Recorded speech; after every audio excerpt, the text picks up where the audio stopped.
نحمده ونصلي على رسوله الكريم أما بعد فأعوذ بالله من الشيطان الرجيم بسم الله الرحمن الرحيم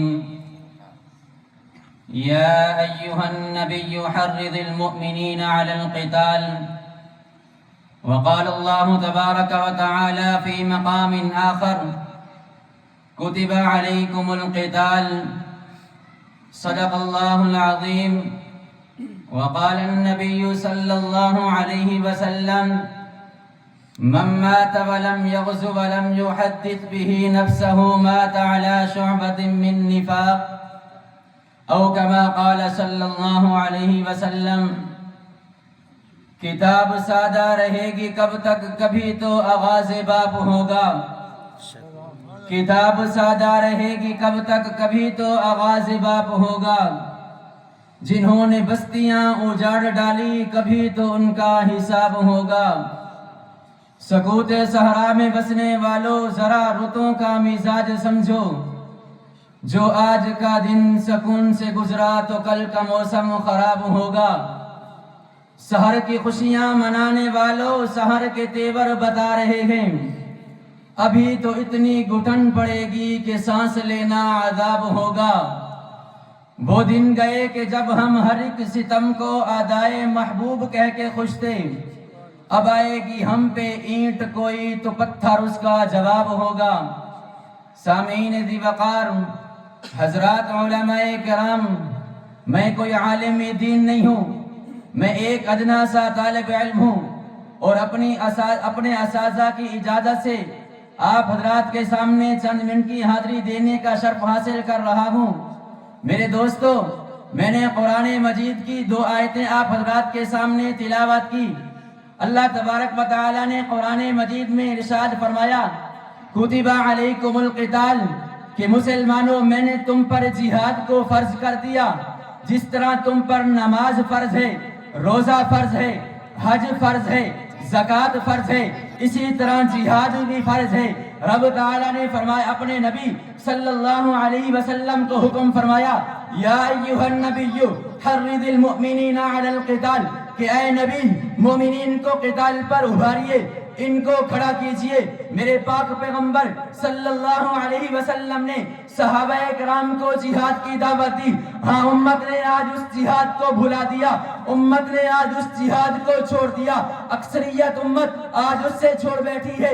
خدا کی قسم، میرے پاک پیغمبر صلی اللہ علیہ وسلم خود میدان جہاد کے اندر تشریف لے گئے، چہرہ مبارک زخمی کرایا، دندان مبارک شہید کرایا، سر مبارک سے خون نکلا۔ میرے پاک پیغمبر صلی اللہ علیہ وسلم اپنے چچا حضرت حمزہ رضی اللہ تعالیٰ عنہ کے ٹکڑے جمع فرما رہے گئے۔ اسی جہاد کے میدان کے اندر میرے دوستو، اللہ تبارک و تعالیٰ نے قرآن مجید کے اندر ارشاد فرمایا، کتب علیکم القتال، مسلمانوں میں نے تم پر جہاد کو فرض کر دیا۔ اور مسلمانوں، جس طرح اسلام معاشرہ میں نماز، روزے، حج و زکوٰۃ کا ایک مقام ہے، اور اسی طرح جہاد کا بھی ایک مقام ہے، اور جس طرح زمین کے اوپر مفسدین فی الارض کا علاج بھی ضروری ہے۔ اور دیکھو، جس طرح پاکستان کے اندر کسی ملک کے اندر بھی بادشاہ کے قانون کو نافذ کرنے کے لیے باغیوں کی سرکوبی ضروری ہے، اسی طرح اسلام معاشرہ اور امن و امان کے لیے جہاد کے ذریعے مفسدین فی الارض کا علاج بھی ضروری ہے۔ اور جس طرح کسی ملک و وطن میں اس ملک کے بادشاہ کے قانون کو نافذ کرنے کے لیے باغیوں کی سرکوبی ضروری ہے، اسی طرح جہاد کا بھی نام ضروری ہے، جہاد کرنا بھی ضروری ہے۔ ہاں ایمان والو، اسی جہاد کی اجازت دیتے ہوئے رب تعالیٰ نے فرمایا، اذن للذین یقاتلون بانہم ظلموا وان اللہ علی نصرہم لقدیر، اور واذا ترکتم الجہاد فسلط اللہ علیکم الذل کی وعید آپ صلی اللہ علیہ وسلم نے اسی جہاد کے ترک پر فرمائی، فضل اللہ المجاہدین علی القاعدین کی فضیلت اسی میدان کے مجاہد کی ہے۔ والعادیات ضبحا میں اسی میدان کے گھوڑوں کی قسمیں رب تعالیٰ نے خود قرآن مجید میں کھائی ہیں۔ انفروا خفافا وثقالا کا حکم اسی میدان میں جوان مردی دکھانے کے لیے مسلمانوں کو بتایا گیا ہے۔ سامعین محترم، یہی وہ جہاد ہے کہ جس کے ذریعے اسلام کا غلبہ ممکن ہے، یہی وہ جہاد ہے جس کے ذریعے کفر کا غرور خاک میں ملایا جا سکتا ہے، یہی وہ جہاد ہے جس سے ہر دور میں باطل خوف زدہ رہا گے. یہی وہ جہاد ہے جس سے فارس اور روم کی سلطنتیں الٹ دی گئی تھی. یہی وہ جہاد ہے جس کے ذریعے سلطان صلاح الدین ایوبی رحمت اللہ علیہ نے بیت المقدس یہودیوں سے آزاد کرایا تھا. یہی وہ جہاد ہے جسے سرجی احمد شہید, سید احمد شہید رحمت اللہ علیہ اور شاہ اسماعیل شہید رحمت اللہ علیہ نے بالا کوٹ کے سکھوں سے لڑتے ہوئے جان کی بازی لگائی تھی. اور میرا دعویٰ ہے ایمان والوں, صرف دعویٰ ہی نہیں بلکہ چیلنج ہے کہ ایک دن ہم بھی واشنگٹن پر اسی جہاد کے ذریعے سے جھنڈا لہرائیں گے انشاءاللہ. ہاں, مجھے آج بڑے افسوس سے یہ بات کہنی پڑ رہی ہے کہ ایک طرف تو طاغوتی قوتیں جہاد کی محبت کو مسلمانوں کے دلوں سے نکالنے کے لیے مختلف ہتھ کنڈے استعمال کر رہی ہیں, تو کبھی قادیانی اور کبھی سر سید احمد خان جیسے پٹھو تیار کر کے جہاد کے لیے تنسیق کے فتوے لیے جاتے ہیں, تو کبھی بظاہر ہمدردانہ کتابیں چھپا کر جہاد کی محبت کو مسلمانوں کے دلوں سے نکالنے کی کوشش کی جاتی ہے. میں مسلمانوں, میں اس بات سے انکار نہیں کرتا کہ جہاد بالمال بھی جہاد ہے, جہاد باللسان بھی جہاد ہے, جہاد بالقلم بھی جہاد ہے. لیکن ایمان والوں, میں پوچھنا یہ چاہتا ہوں کہ یا ایھا النبی حرض المؤمنین علی القتال والی آیت میں کون سے مومنین کو رب تعالیٰ نے ابھارنے کا حکم نبی اکرم صلی اللہ علیہ وسلم کو دیا ہے؟ یا ایھا النبی جاہد الکفار والمنافقین واغلظ علیہم میں کون سے منافقین اور کفار سے لڑنے کو کہا جا رہا ہے؟ ان اللہ یحب الذین یقاتلون فی سبیلہ صفا کانہم بنیان مرصوص میں اللہ تعالیٰ کی صف بندی کرنے سے والے سے محبت کا اعلان کرتے ہیں. مجھے بتاؤ, ہاں, سرداران قریش کا غرور کس جہاد کی وجہ سے خاک میں ملایا گیا تھا؟ حضور صلی اللہ علیہ وسلم کے دندان مبارک جہاد کی کون سی قسم پر عمل کرتے ہوئے شہید ہوئے تھے؟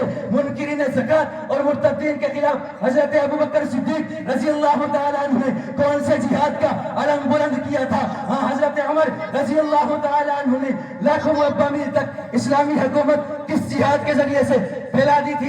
آج امریکہ اور انڈیا کی نیندیں کس جہاد کے ذریعے سے برباد ہو گئی ہیں؟ ہاں ایمان والو, آؤ, ہاں, فلسطین کا نقشہ آپ حضرات کے سامنے ابو عبیدہ شہید رحمہ اللہ کا پیغام, درد بھرا پیغام ایمان والو آپ کے سامنے رکھ کر حاضر جاتا ہوں, اجازت چاہتا ہوں. ایمان والو, ابو عبیدہ شہید رحمہ اللہ کو آپ جانتے ہوں گے, فلسطین کے کمانڈر تھے. خدا کی قسم, آؤ, شہادت سے قبل آ کر پوری دنیا کے مسلمانوں کے سامنے کھڑے ہو کر پوری دنیا کے سامنے مخاطب ہو گئے, پوری دنیا کے مسلمانوں کو للکار کر کہا, ہاں, ہر ایک کو للکار کہا, چھوٹے کو للکارا, بڑے کو للکارا, نوجوانوں کو للکارا, بزرگوں کو للکارا, علماء کرام کو للکارا, ہر ایک کو للکار کر پوری دنیا کے مسلمانوں کو مخاطب کر کے فرمایا کہ مسلمانوں, میں چاہ رہا ہوں میرے ساتھ پورے غزہ کے معصوموں کا لشکر ہوگا. ہاں, کل قیامت کے دن اللہ کی عدالت لگی ہوگی, ہم حضور صلی اللہ علیہ وسلم کے ساتھ کھڑے ہوں گے, تم جب آؤ گے, ہاں, سنبھل کر آنا, اپنے گریبان چھڑانے کا کوئی نہ کوئی بندوبست کر کے آنا. خدا کی قسم, ہم تمہیں پکارتے رہ گئے, ہم تمہیں آوازیں دیتے رہ گئے, ہم تمہیں پکارتے رہ گئے, ہم تمہیں پکارتے رہ گئے کہ آ جاؤ ہماری مدد کے لیے. تم نہیں اٹھے, تم ہمارے لیے نہیں تڑپے, تم نے ہماری آواز پر لبیک نہیں کہا. خدا کی قسم, یہ ابو عبیدہ شہید رحمہ اللہ کا درد بڑا پیغام انہوں نے امت کے سامنے رکھا, میں آپ حضرات کے سامنے رکھ رہا ہوں. انہوں نے فرمایا کہ اپنے گریبان کا کوئی نہ کوئی بندوبست کر کے آنا. خدا کی قسم, میرا ایک ایک معصوم بچہ اور ایک ایک مظلوم نوجوان, مظلوم عورتیں, خواتین, بزرگ تمہارا گریبان پکڑیں گے, اس لیے کہ تم مسلم ہو. ہم تمہیں پکارتے رہ گئے, تم ہماری آواز پر نہیں آئے, ہم لاشیں اٹھاتے رہ گئے, تم ہماری آواز پر نہیں آئے, ہم بزرگوں کی لاشیں اٹھاتے رہ گئے, بچوں کی لاشیں اٹھاتے رہ گئے, نوجوانوں کی لاشیں اٹھاتے رہ گئے, عورتوں کی لاشیں اٹھاتے رہ گئے, تم ہماری آواز پر نہیں آئے. اپنے گریبان کا تھوڑی نہ کوئی بندوبست کر کے آنا. ہاں مسلمانوں, آؤ, اسی پیغام کی دعوت لے کر آپ حضرات کے سامنے حاضر ہوا ہوں.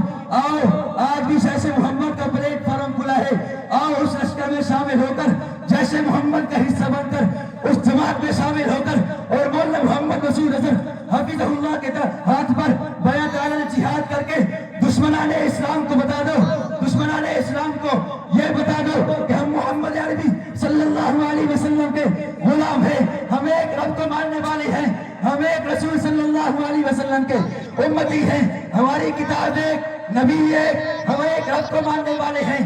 اور دشمنان اسلام کی کھوپڑیاں اڑاتے ہوئے ان دشمنان اسلام کی گردنیں اڑاتے ہوئے ان کو یہ پیغام دے دو کہ نغمہ توحید کا کچھ اس انداز سے گاتے ہیں ہم، خیمہ باطل پر گویا آگ برساتے ہیں ہم، رات کی تاریکیاں منزل پہ جا سکتی نہیں، نور برساتے ہیں تارے جس طرف جاتے ہیں ہم۔ وآخر دعوانا الحمدللہ رب العالمین۔